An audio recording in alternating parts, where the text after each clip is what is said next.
tiene por tema y título Salud y Comunicación Comunitaria, respuesta autónoma a la epidemia COVID-19 en Caracol 1, Chiapas. Antes de darle la palabra a la doctora Joquila, brevemente voy a comentarles su reseña curricular. La doctora Joquila Araceli González Nolasco es profesora investigadora en el Departamento de Administración Pública de la Universidad del Istmo, Campus Ixtepec, Oaxaca. Tiene su doctorado y maestría en Sociología por el Instituto de Ciencias Sociales y Humanidades de la Benemérita Universidad Autónoma de Puebla. Sus líneas de investigación son los problemas, procesos sociales y políticas públicas, investigación en estudios cualitativos y estudios de caso. Actualmente la doctora Joquila tiene perfil deseable PRODEP y ha sido responsable técnico de proyectos CONACYT en la línea de investigación de movilidad social. Sin más preámbulos, bienvenida doctora Joquila y le doy la palabra a la doctora Joquila. Muchas gracias.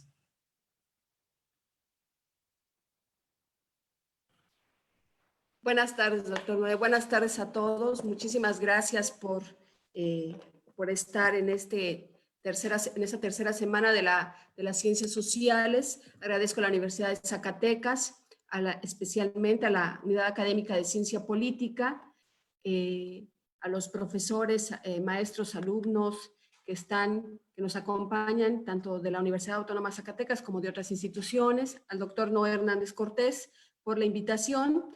Si ustedes me lo permiten, voy a compartir pantalla.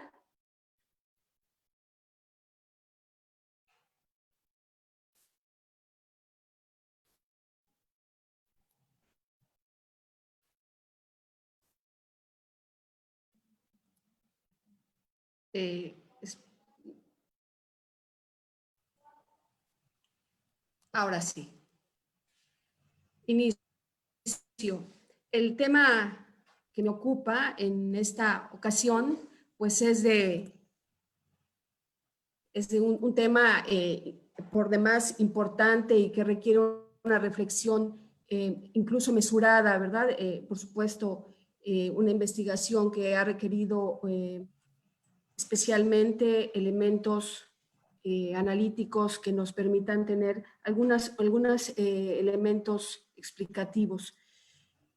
El día de hoy tenemos la presentación del tema La salud y la comunicación comunitaria, una respuesta autónoma ante la epidemia de COVID en Chiapas. Menciono que esta conferencia forma parte del proyecto 31-2027 que dirige el doctor Noé Hernández Cortés, derivado de este proyecto llamado La emergencia de las noticias falsas en el ámbito de salud en el contexto de la epidemia COVID en México. Para esta investigación iniciamos con la parte teórica, que es desde dónde pensamos. Estamos pensando en términos generales desde la autonomía, vistas desde la perspectiva del comunizar. Vale mencionar que el concepto de comunizar no es un concepto acabado desde la perspectiva de John Holloway, sino me parece que está en construcción y que en ese sentido, esta propuesta de este trabajo de investigación que hoy les presento tiene por objetivo analizar en términos empíricos los alcances justamente de esta noción de comunizar, pero a la luz del movimiento zapatista. En ese sentido entendemos desde la perspectiva de John Holloway la idea de comunizar como todo aquello como este movimiento que busca apelar contra aquello que se interpone en el camino hacia la autodeterminación. En ese sentido, el comunizar es ese espacio también, es ese proceso de reconocimiento de la dignidad socialmente autodeterminante. En ese sentido, una sociedad que está siendo todo el tiempo autodeterminada, pues en el movimiento zapatista, la autonomía la piensan desde dos concepciones, me parece. Una, desde la perspectiva de Holloway, es que la autonomía se entiende como un verbo, es decir, es una práctica que se construye contra ese poder que está encarnado en las relaciones sociales. Así, la autonomía, por ende, es vista como lucha por el trabajo concreto, que antepone la vida sobre los discursos del mercado y del Estado. En ese sentido, contra el Estado, especialmente contra esta noción, la autonomía se ve como una lucha frente al Estado ante esta perspectiva del ciudadano de forma individual, que es necesario para la existencia del Estado, pero también está como crítica a ese ciudadano que es producto final, especialmente, por ejemplo, de política pública, y no es el punto de partida. También esa autonomía frente al Estado, contra el Estado, y dice Holloway, más allá del Estado, es porque lo colectivo se expresa a través de lo público, y esta noción de lo público deja en una condición pasiva a las personas. También la noción de autonomía, que va contra la lógica del mercado, contra la lógica de la ganancia, tiene que ver con que la autonomía busca o interpela y va contra esta noción de la acumulación de mercancías. La crítica a los mercados monetarios, contra la idea del dinero y, por supuesto, del trabajo abstracto. En ese sentido, la autonomía también es un proceso no lineal, como dice Harvey, no lineal, donde los equívocos se replantean mediante la deliberación colectiva. ¿Esto qué significa? Que por un lado la autonomía es una práctica concreta, pero también es un proceso que todo el tiempo se está construyendo y reconstruyendo. Harvey, en esta recuperación que hacemos de él nos muestra cómo a lo largo de su participación en comunidades zapatistas, del trabajo de campo que él hace, pues nos permite observar cómo se van dando esos lazos sociales en el contexto autónomo. Y observa tanto Holloway como Harvey que la autonomía es una lucha desde el presente por el presente, no poniendo en perspectiva una idea de utopía falsa hacia el futuro. En ese sentido también tenemos el concepto de comunicación. Esta idea de comunicación pensada también desde la lógica del comunizar de John Holloway nos permite observar que la comunicación que se hace con palabras, pues busca no romper esa relación entre pensamiento, lenguaje, contexto y realidad. Valga decir que Freire, en su proyecto político, educativo y de comunicación, lo que pretende es la construcción de una teoría de acción dialógica, donde la comunicación se entiende como algo político, es decir, no es neutra. Y en consecuencia, la comunicación que se construye dentro de los contextos autónomos es de carácter político. Y en ese sentido, también la comunicación tiene una característica que es dialógica, que implica que en esos procesos comunicativos, los agentes, o los sujetos, mejor dicho, los sujetos comunicantes son conscientes de ese carácter de la comunicación, que puede ser de domesticar, dice Freire, o de emancipar. Y esa es la lucha en la que se encuentra todo el tiempo la práctica de la comunicación. Y lo comunitario, aquí la idea de lo comunitario lo tomamos de una forma, podríamos decir, general, sin ahondar en el aspecto antropológico. Hay una amplia literatura al respecto sobre estudios sobre la comunicación comunitaria y demás.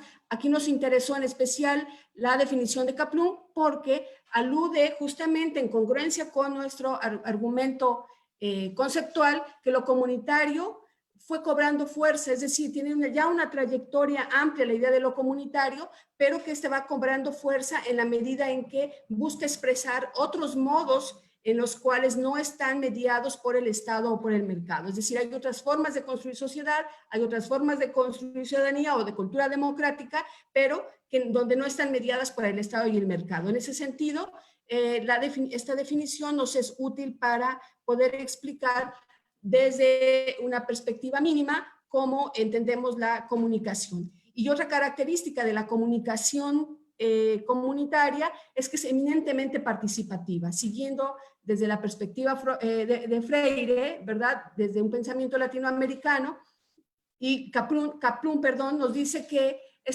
la propuesta de una concepción comunicacional, pues en primera instancia busca romper con esas formas verticales de la comunicación, en donde la lógica binaria del emisor y el receptor, pues no es de carácter unidireccional. Así que desde esta lógica tratamos de construir elementos mínimos que nos permitieran entender cómo es que se está construyendo la idea de la comunicación en un escenario, en una situación muy particular como es la del COVID en las zonas de influencia zapatista. En ese sentido, el diálogo se entiende en consecuencia como una relación horizontal. Por relación horizontal no vamos a entender que es armoniosa, no vamos a entender que es donde todos están de acuerdo con, sino es una relación horizontal, es decir, que son entre sus pares, en donde no están mediados por la lógica del poder estatal, por eso no es se lucha contra esa visión justamente horizontal, en donde en el caso del Estado hay una idea de comunicación mucho más vertical, donde por ejemplo la política pública va de arriba hacia abajo. Aquí la idea es, desde la perspectiva de la autonomía, es ver cómo el diálogo se puede expresar a través de estas formas horizontales. Por ende, cuando Freire alude a esta idea de que el diálogo se logra con amor y esperanza, tiene que ver en cómo vemos a ese otro con las mismas posibilidades en las que uno se encuentra para poder problematizar la misma realidad. En ese sentido, la comunicación comunitaria o también popular, como se le conoce, tiene la característica de ser un ejercicio de participación directa y los medios de comunicación generalmente son producidos por los propios participantes. Esa es una característica, aunque por supuesto no es la única. A partir de estos elementos, entonces, de la idea de la autonomía como una práctica, la idea de la autonomía como un proceso no lineal, nos es pertinente decir que teníamos un objetivo. La idea de la autonomía ya existe en el caso de los pueblos zapatistas, no apareció con la emergencia sanitaria de COVID. Sin embargo, lo que sí podemos observar en este momento es cómo está funcionando esa idea de autonomía ante una situación que no, pues entre comillas, no es un fenómeno de carácter político, sino que aparece un fenómeno que es de carácter natural y que requería cierta respuesta. Entonces la pregunta tenía que ver con cómo a partir de esa declaratoria de emergencia sanitaria por los zapatistas, pues la idea era observar cómo se dan estas acciones de comunicación al interior de las comunidades, específicamente en el caso de la epidemia. Por supuesto, en el marco de la autonomía frente al Estado mexicano. Harvey nos da cuenta de cómo los zapatistas rechazan, su idea de rechazo al Estado tiene que ver con no aceptar el asistencialismo, tiene que ver con programas sociales, no recibir apoyos de política pública, y cómo han tenido la posibilidad de construir proyectos autónomos que vayan respondiendo justamente a ese conjunto de necesidades sociales básicas de vida al interior de las comunidades. Y eso ha sido un proceso desde 1994 con la declaración de los municipios autónomos. Cuando hablamos de autonomía en salud, en el caso de los pueblos zapatistas, hay que decir que hay un sistema sanitario autónomo, un sistema de salud autónomo zapatista. Este tiene sus orígenes, dice Daniele Fini, tiene sus antecedentes antes del 94, evidentemente, pero a partir de la aparición formal en 1994 aparece propiamente este sistema y se empieza a crear. Entonces, la autonomía en salud, ese es un proceso, ha sido también un proceso.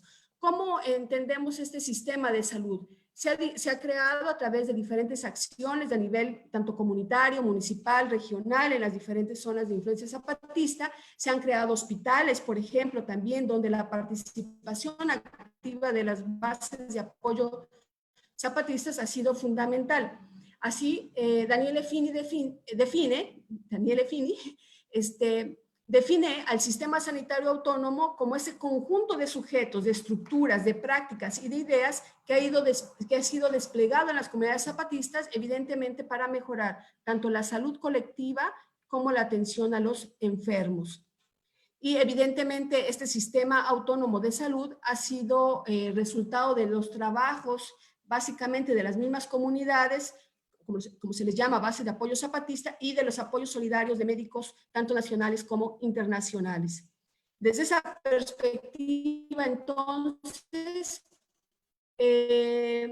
se han ido creando nuevos mecanismos para la protección de la vida y el cuidado de la salud, pero es a partir del 16 de marzo del 2020 cuando a través de un comunicado, el movimiento zapatista declara alerta roja. Esta alerta roja tiene por objetivo, en primer lugar, decretarla en todos los pueblos y comunidades, barrios y en todas las instancias organizativas zapatistas, y la otra es recomendar a las juntas de buen gobierno y municipios autónomos el cierre total de los caracoles, centros de resistencia y rebeldía de forma inmediata.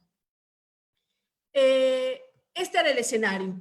De marzo se declara una alerta roja, tenemos un movimiento zapatista que está reflexionando y actuando desde la perspectiva autónoma, y la pregunta es ¿cómo nos vamos a aproximar? Tomamos el caso de los zapatistas como un estudio de caso y de carácter exploratorio. La caja de herramientas que utilizamos para esta reflexión tiene que ver en primera instancia con la revisión hemerográfica y la observación directa, entendiendo por observación directa el escuchar. El arte de escuchar en la observación de campo es fundamental para poder comprender especialmente situaciones que parecieran extraordinarias, aunque vale mencionar que en el caso del movimiento zapatista, pues ha sido un movimiento que está pues en constante conflicto. Es una zona de conflicto, tensión política, por diferentes motivos. En términos de la revisión hemerográfica, es interesante observar cómo desde fuera los periódicos, los medios de comunicación, pues tienen diferentes encabezados y una visión de la realidad sobre lo que sucede en la zona de influencia zapatista. Tenemos el periódico Milenio, donde nos habla sobre los conflictos que hay por la atención a los pacientes en zonas de influencia zapatista.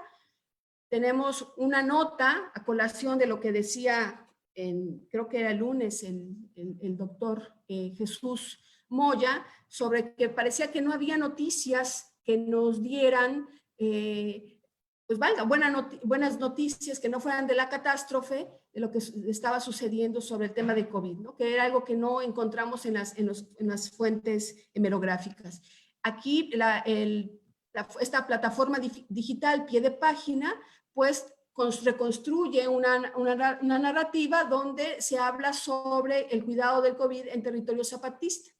Es interesante porque a partir de esta fecha, que es el 4 de julio, la comunicación sobre el tema zapatista, sobre cómo ellos se enfrentan propiamente a la epidemia, pues se despliega hasta el 8 de octubre, cuando la jornada publica pues la muerte de un miembro del EZLN por causa de COVID. Ese es el tratamiento que se da desde fuera. Otra noticia, Carmen Aristegui Noticias, va a mencionar a partir de un comunicado del EZ del 5 de octubre que se están haciendo cubrebocas, ¿no? Como acciones contra COVID que buscan reforzar las medidas precautorias. Esto es visto desde fuera. ¿Qué pasa? Desde la observación directa, que decía desde el escuchar. La categoría de la autonomía se entiende también como ese caminar preguntando, es ese proceso, es esa práctica. Y como práctica, entonces, es un trabajo concreto. Es donde no existe esta separación entre el sujeto que hace y la cosa hecha. No hay esa separación, significa que no hay, busca no abstraerse de lo que es el capital. Pero por otro lado decíamos también que en el caso de la autonomía, como un proceso no lineal, se plantea que existen organizaciones de carácter colectivo, de carácter antiestatal, para enfrentar la epidemia. Y entre esas,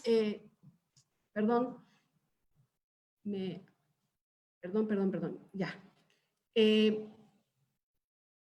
La creación se hace, la creación de acuerdos comunitarios, lo que llama Harvey la deliberación, para la protección de la salud, la convivencia, el desarrollo de las comunidades socioeconómicas al interior de la comunidad. Se hace uso de los recursos obtenidos derivados de los trabajos colectivos para solventar necesidades materiales no producidas en la comunidad, como por ejemplo el jabón, el cloro, los instrumentos de trabajo, etcétera. Es decir, que parte de la autonomía que han ido construyendo a lo largo de su historia de lucha ha servido para hacerle frente a este tipo de situaciones como las que hoy está enfrentando el mundo. Otro de los aspectos importantes en el contexto de la autonomía, como trabajo concreto, donde no está mediado por el dinero, tiene que ver con la creación de actividades internas que permiten, entre los trabajos colectivos, solventar necesidades muy básicas como la atención a los enfermos y demás.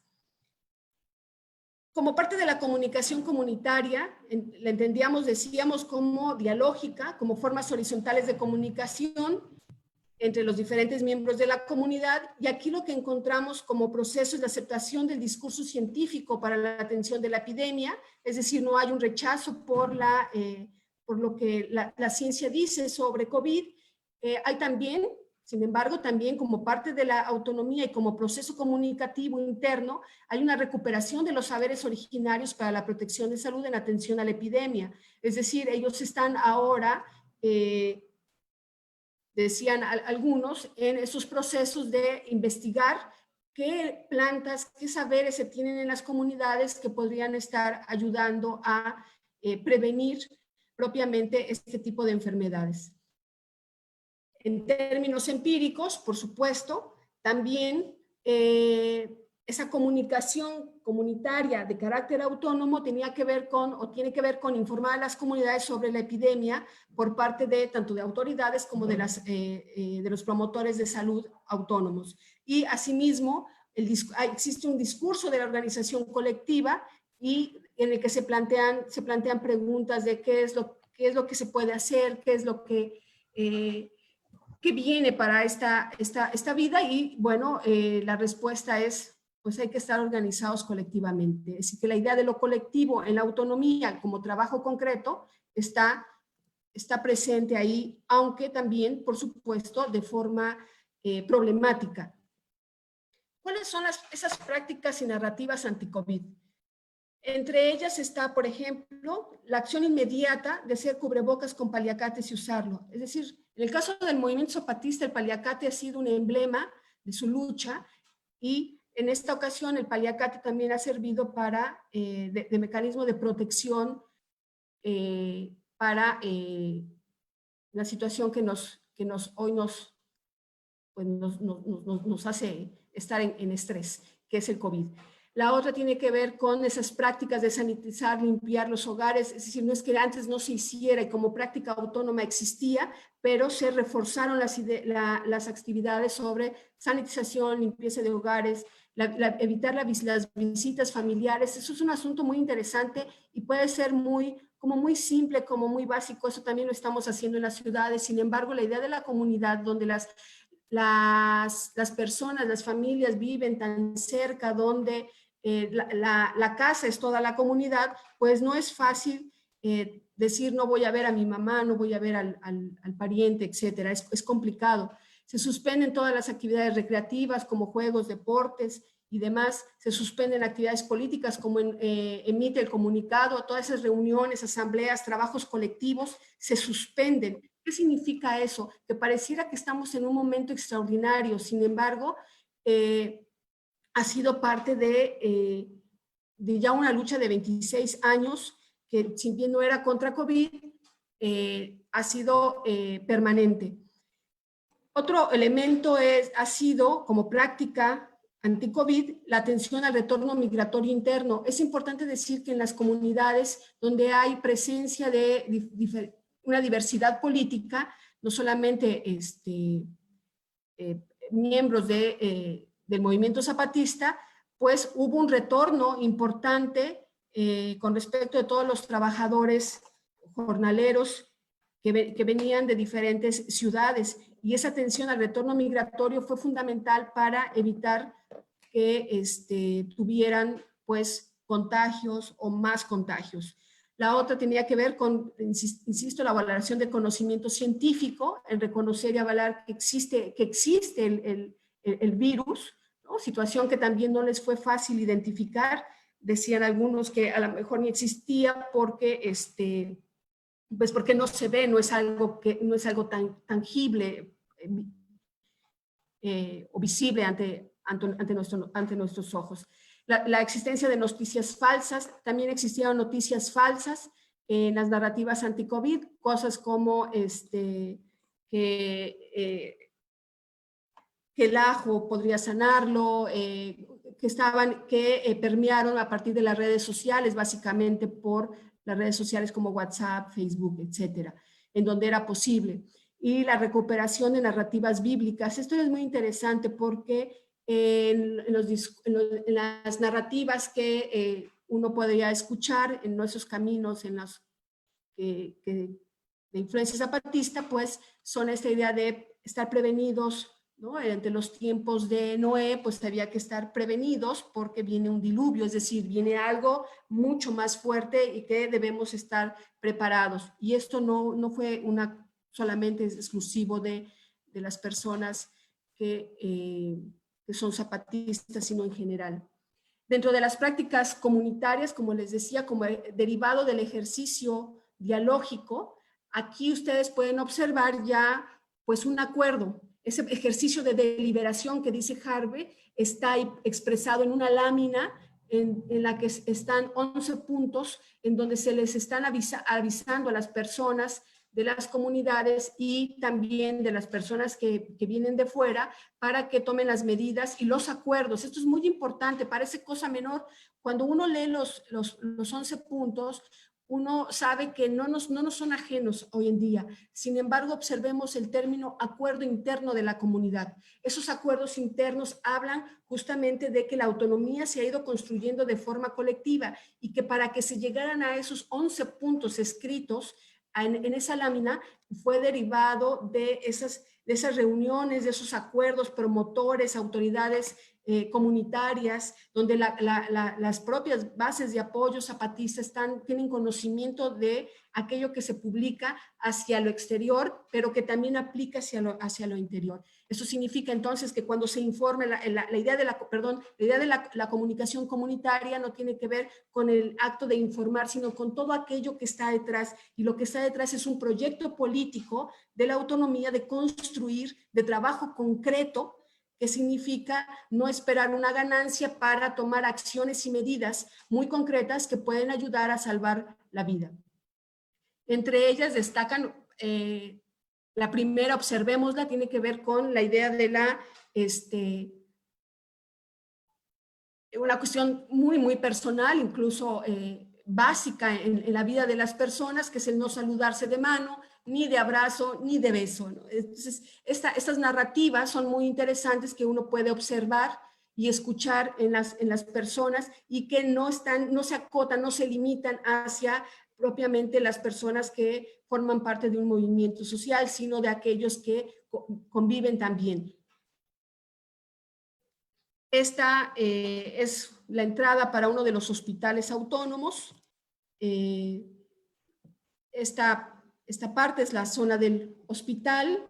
Aquí atrás hay una hermosa cascada donde se seguía atendiendo a los usuarios. Observemos esta otra lámina donde se está anunciando de que está considerándose que el mes más grave puede ser mayo, ¿verdad? Y la pregunta es de dónde saben que es mayo. Justamente aquí se observa la valoración del conocimiento científico a través de lo que médicos solidarios, tanto nacionales como internacionales, van apoyando a la organización para que puedan tener conocimiento y no solamente conocimiento, puedan tomar acciones sobre las medidas COVID. Aquí observamos muy rápidamente todas las zonas de influencia zapatista y los centros de resistencia donde pues está cerrado pues todo. Le voy a pasar más rápido, disculpen. Con respecto de la comunicación dialógica, pues de manera muy concreta se ve entre la relación promotor de salud y paciente. ¿En qué sentido? En términos biográficos, es decir, que tanto las personas como los conocimientos y saberes, ambos son parte de. Aquí no hay se llama comunicación dialógica en el sentido de que no es una relación vertical, no es el médico externo que llega a una comunidad para conocer la biografía de su paciente, sino él conoce, el promotor de salud conoce la vida de ese paciente y al mismo tiempo es recíproco también. El paciente tiene conocimiento de quién es su promotor de salud. Los saberes y conocimientos del contexto les pertenecen a los dos, no es, el conocimiento no está en manos de uno, y eso les permite no solamente para atender los problemas de COVID, sino para otras enfermedades que se siguen suscitando en el contexto de la epidemia, pues elementos para poder enfrentar esas enfermedades, pero a partir de esa comunicación dialógica. Esa comunicación también se da, por supuesto, entre las formas de organización, las responsabilidades, las funciones, y valga mencionar que con respecto de los términos, la salud, la enfermedad, la curación, la sanación, son elementos subjetivos e intersubjetivos que están todo el tiempo presentes en la comunicación dialógica, de tal manera que, por ejemplo, cuando una persona enferma, le otorgan la medicina, se busca su remedio, ¿no? Que es muy peculiar utilizar esa expresión por allá, pero eso es como dato. Lo que quiero decir es que justamente la comunicación dialógica, venida como trabajo concreto, hace que en términos del conocimiento, de términos de los saberes y de la relación entre pares, se da desde el trabajo concreto en el sentido de que no hay un costo por las consultas. Es un trabajo que realizan los promotores de salud derivado del apoyo que las bases zapatistas otorgan como comunidad a los promotores para que estos se formen y se capaciten. También, así como hay una comunicación interna, también hay una comunicación oficial, y esta fue emitida el 5 de octubre, en estos días, cuando esta comunicación ya emitida como organización, pues se indica que esta epidemia pues ha mostrado las vulnerabilidades del ser humano, y pues hay también una crítica a las narrativas sobre las muertes de COVID que están proliferando desde los estados. En su momento, como anuncian ellos, van a seguir hablando sobre lo que han realizado ante COVID. Sin embargo, decía, es importante mencionar que una de las estrategias que han tomado ha sido seguir trabajando desde la idea de la comunidad, es decir, desde la forma autónoma, y dos, desde la forma, por supuesto, colectiva. Optan por la prevención y por la aplicación de medidas sanitarias, y para eso hacen ese constante intercambio de saberes y de creación de cubrebocas y demás. Aquí hay una cuestión interesante, que en su comunicación oficial pues reconocen y dan a conocer la muerte de 12 compañeros, que es así como los llaman, y asumen la responsabilidad sobre esas muertes. Muchas gracias.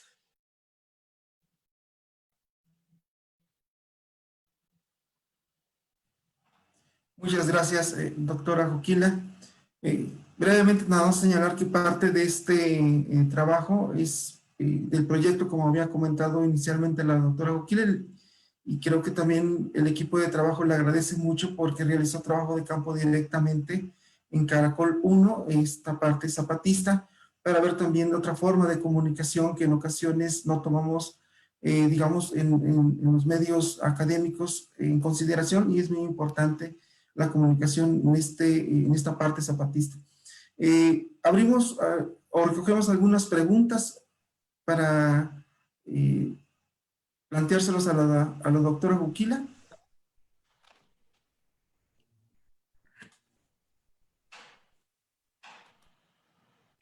Doctor Carlos, Yo, doctor. por favor. Adelante, doctor Carlos. Gracias. Primero felicitar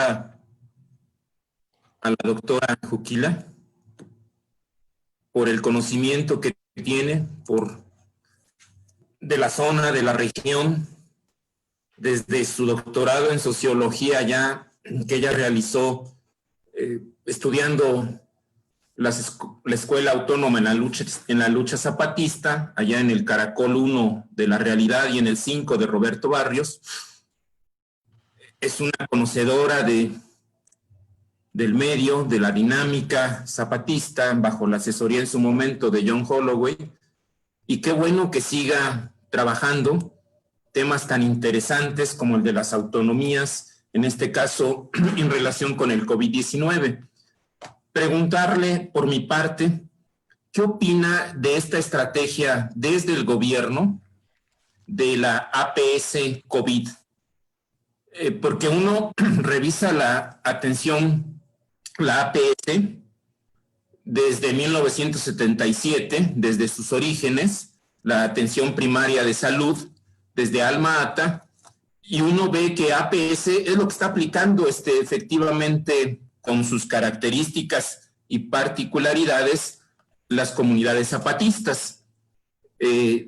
Ya desde el 77, con la experiencia cubana y de la ética de los médicos descalzos chinos, la APS era esto: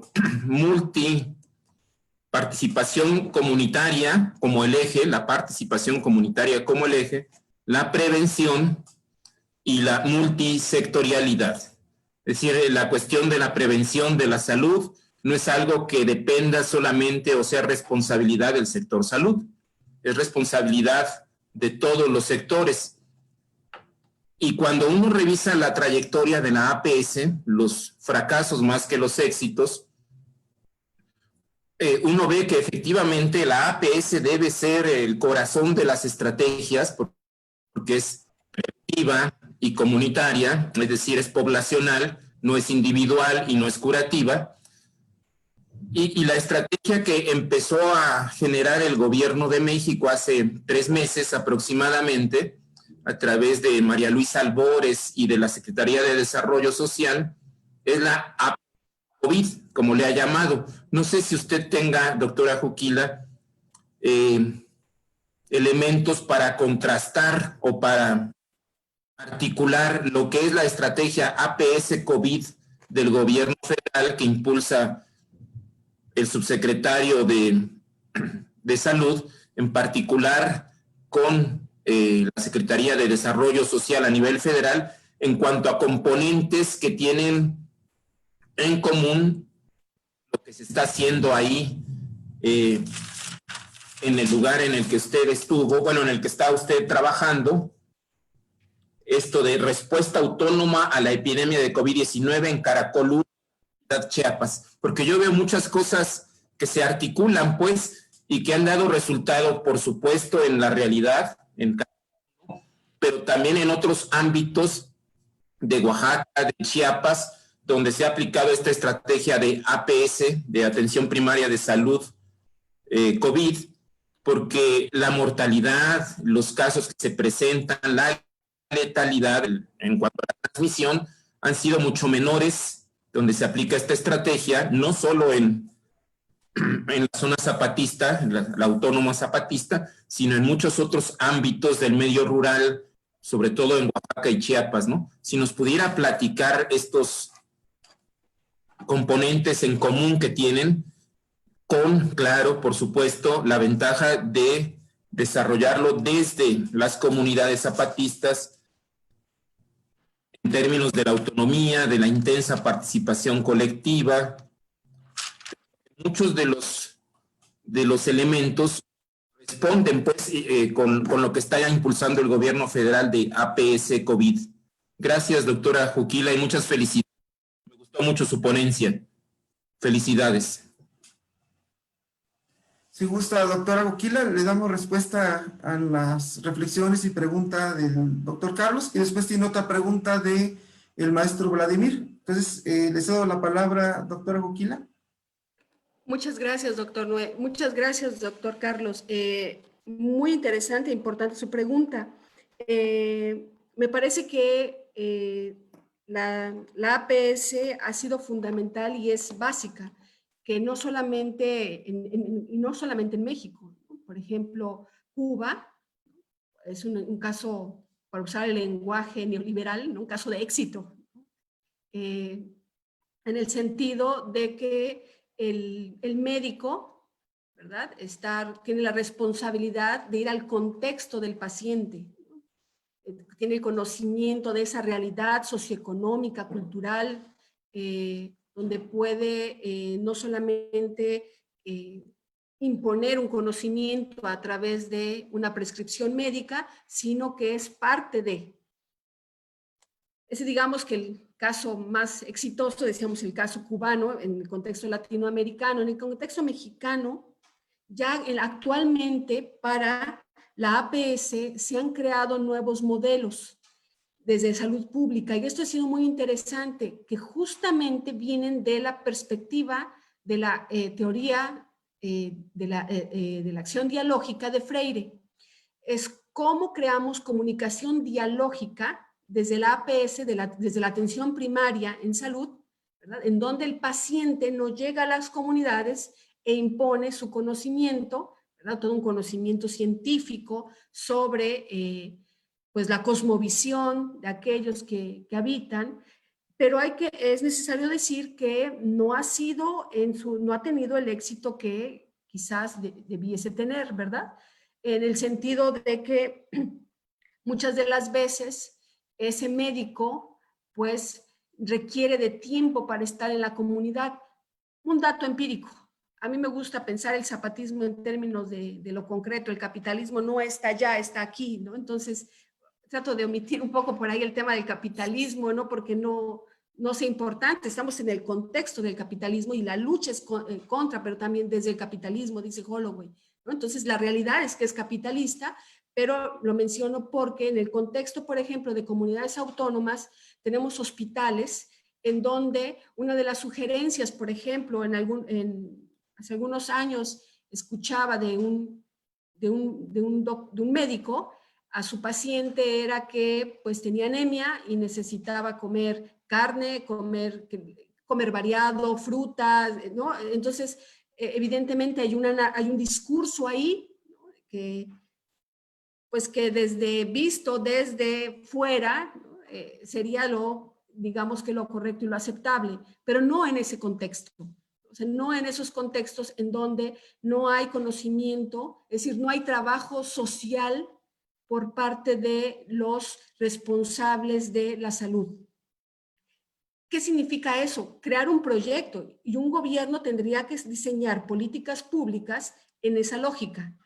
La respuesta zapatista, por eso, un acto muy concreto de lo que es la autonomía en su lucha contra el capitalismo, pueden ser justamente la creación de esos hospitales, la formación de promotores de salud, que estamos hablando de que son personas de la comunidad que iniciaron su participación en la organización a través de el conocimiento, fueron capacitados, ¿no? Aprenden a inyectar, a entender el lenguaje científico, ¿verdad? También no ha significado solamente recetar paracetamoles y metronidazol, ¿no? Que es un básico por las enfermedades endémicas en Chiapas, ¿no? Entonces,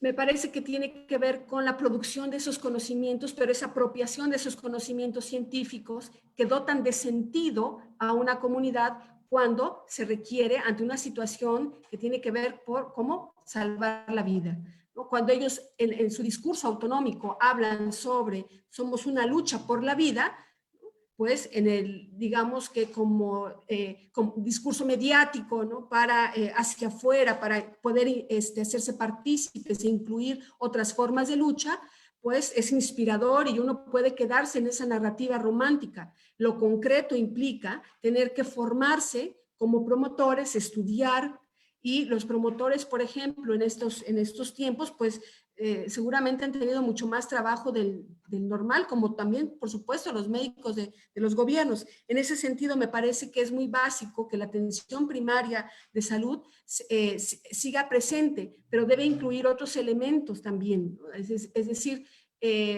un ultrasonido, por ejemplo, no está incluido muchas de las, en esa categoría, ¿no? No están incluidos ciertos servicios, ¿no? Porque además están considerados como servicios, además, ¿no? Entonces, sí me parece que la respuesta autonómica en ese nivel ha tenido mucha fuerza, porque, no solamente por la contingencia de COVID, sino ha permitido la reducción de la muerte materna, por ejemplo, donde hay el apoyo entre promotores de salud con las parteras que se están capacitando como parteras, porque hay un relevo generacional también. Sí, por eso hablamos de que es un proceso también. Cuando Harvey dice que es un proceso no lineal, no significa, y no debemos entenderlo otra vez en su sentido romántico, ¿no? Sino se entiende como un proceso histórico, ¿no? En términos de Harvey sería que nos permite la construcción de esas democracias imaginarias, ¿no? De nuevas formas de representación, sí, pero no solamente son de formas de representación en la democracia, sino de la vida democrática interna que tiene que ver con esos acuerdos comunitarios que se llaman autonomías. Y además es importante decir que como proceso no lineal no se habla de una autonomía, es decir, que la emergencia de COVID no es atendida de la misma manera en una zona donde mayoritariamente sean zapatistas, que una zona donde también confluyen diversidad de posiciones políticas. En ese sentido, también existen conflictos, hay tensiones, ¿no? Y que esas tensiones no se observan más que a partir de la penetración, que tiene que ver con la observación directa. A mí me parece que es fundamental la observación directa, no es el llenado de entrevistas, encuestas, casi tocar ahí al ser autónomo ideal. No tiene que ver con eso, sino más bien con observar, escuchar, entender que esos acuerdos que salen de forma autónoma, muchas de las veces también salen derivados de los acuerdos que han tomado con los otros miembros de las diferentes posturas políticas, ¿no? Por ejemplo, el cierre de carreteras. Cuando uno va en la carretera, ¿no? Y hay un letrero que dice que no puedes detenerte, debes seguir, uno lo ve como una simple instrucción. Hay el acto de la comunicación, ¿verdad? No es visible, porque eso está tras bambalinas, pero para que las comunidades llegaran a esos acuerdos implicaba, ¿verdad?, sentarse a dialogar, a deliberar, dice Harvey. Entonces, por eso lo llamamos una práctica de trabajo concreto y no de trabajo abstracto, ¿no? Eso es muy importante reflexionarlo. Ahora, ¿por qué estamos reflexionando así la salud autónoma y en general la autonomía y las prácticas de comunicación en contexto autonómico? Porque nos permite ir construyendo también un bagaje conceptual que sea entendible empíricamente.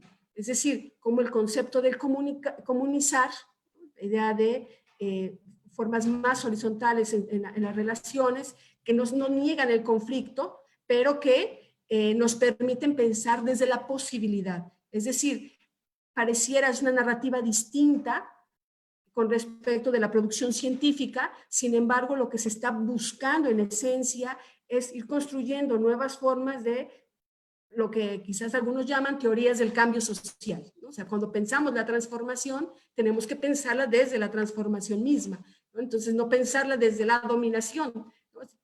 Sí, hay que quitarse, hay que desituarse, o no sé cómo decirlo ahora, ¿no? No sé si por ahí, Excelente, muchas gracias. doctora Juquila, muchas gracias. Muchas gracias, doctora Juquila. Maestro Vladimir, por favor. Sí, gracias. Muy rápido. Hacerle una pregunta a la doctora. A mí, la verdad, cuando vi el tema me llamó mucho la atención justo por lo que señalaba usted de lo de la alerta roja y que fuera justo un estudio de caso en este momento, como luego han explicado y como usted lo dice, en lo que consisten las alertas rojas, ¿no? Que es como el cerrar todo el ingreso a las comunidades. Entonces me parece que es interesante el que usted haya podido ingresar y escuchar en este contexto lo que las comunidades están haciendo. Yo quisiera hacerle la pregunta porque va poniendo el acento en la parte como lo fundamental, lo comunitario, para enfrentar la pandemia. A mí me parece que hay una cosa que es muy importante y que tiene que ver con poner este asunto de la vida por delante de lo demás como algo trascendental y que hace que en este momento incluso las medidas preventivas sigan a contracorriente de lo que está pasando en otras regiones, ¿no? Que es la apertura, el empezar como a normalizar la vida. Allá esta parte sigue como muy, muy presente, pues. O sea, las medidas que se establecieron desde marzo o abril continúan, todavía por lo que mencionan en los últimos comunicados. La pregunta que yo quería hacer es, ¿cuál cree usted, si es solamente este factor comunitario o hay algún otro elemento que incide, por ejemplo, en este proceso de cómo afrontar la pandemia?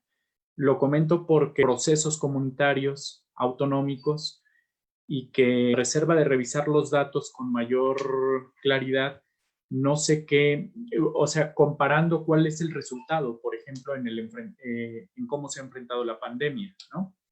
Por los datos que dan los propios zapatistas, que dicen, bueno, en nuestro caso son 12 muertes las que se llevan en estos seis meses.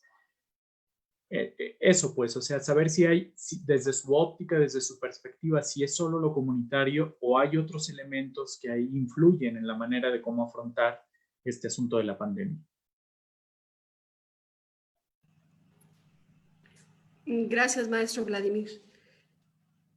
¿Puedo contestar, doctor Noé?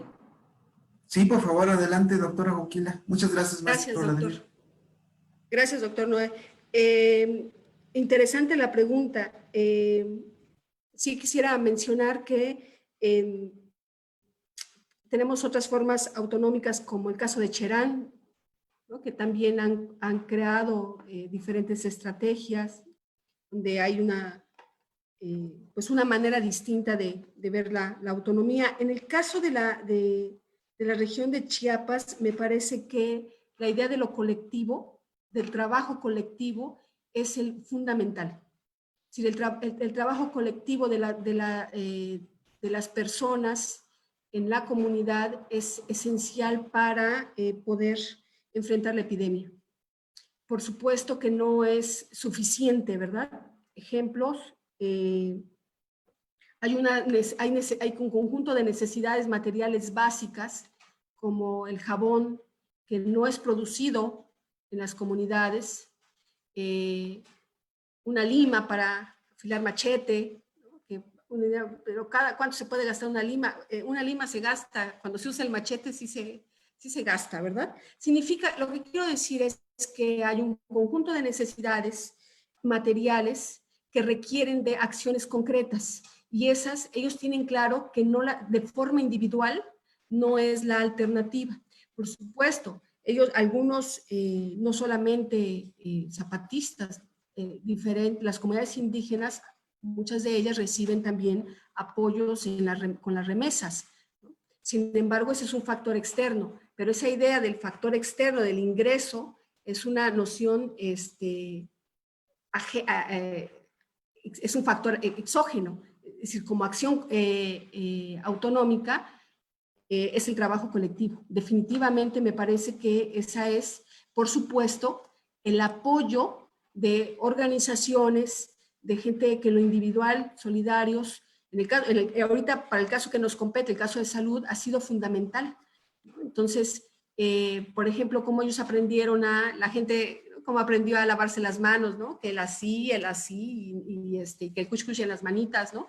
Eso parece una cosa muy simple, pero es una técnica, ¿no? ¿Cómo llega allá? O sea, la pregunta es cómo llegan a esas zonas en donde viven en contextos de marginación muy altos. No hay que olvidar el contexto nacional que viven. Son el segundo estado con mayor alto grado de marginación. de 124 municipios que tiene el Estado, ¿verdad? Solamente uno para el censo de CONAPO 2010 es el que tenía solamente bajo grado de marginación, seguido de Tuxtla Gutiérrez, ¿no? O sea, de ahí en fuera todos los municipios viven en un contexto, o sea, ya viven de por sí en condiciones de desigualdad tremendas. Ante esas condiciones, cómo satisfacer ese conjunto de necesidades básicas, pues el trabajo colectivo ha sido, por supuesto, sin menospreciar el trabajo individual, ha sido básico para consolidar su